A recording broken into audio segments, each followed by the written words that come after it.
ইমানদার সব সময় সাহসী হবে, ইমানদার সব সময় ধৈর্যশীল হবে, বেসবর হবে না এবং ভীরু হবে না। নবী করিম সাল্লাল্লাহু আলাইহি সাল্লাম ধৈর্যের জন্য আল্লাহর কাছে দোয়া করতেন। অলস হবে না, তিনি আল্লাহর কাছে পানাহ চাইতেন, আল্লাহুম্মা ইন্নী আউযু বিকা মিনাল আজজি ওয়াল কাসাল, অলসতা থেকে পানাহ চাইতেন। তিনি ভীত এবং সন্ত্রস্ত টাইপের মানুষ হওয়া থেকে পানাহ চাইতেন আল্লাহর কাছে। আল্লাহুম্মা ইন্নী আউযু বিকা মিনাল বুখলি ওয়াল জুবন, পানাহ চাইতেন যে আল্লাহ আমি যেন ভীরু না হই, ইমানদার সাহসী হবে।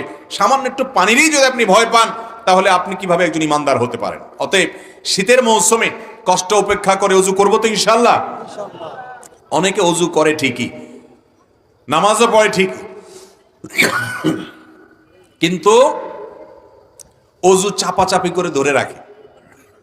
বিশেষ করে শীতের সময় যুবক এবং বৃদ্ধ সব শ্রেণী মানুষের মধ্যেই অনেকে আছেন, আবার খুব গর্ব করে বলেও যে আরে ভাই এই বয়সে এখনো জোহরের ওযু দিয়ে আসা পড়ি।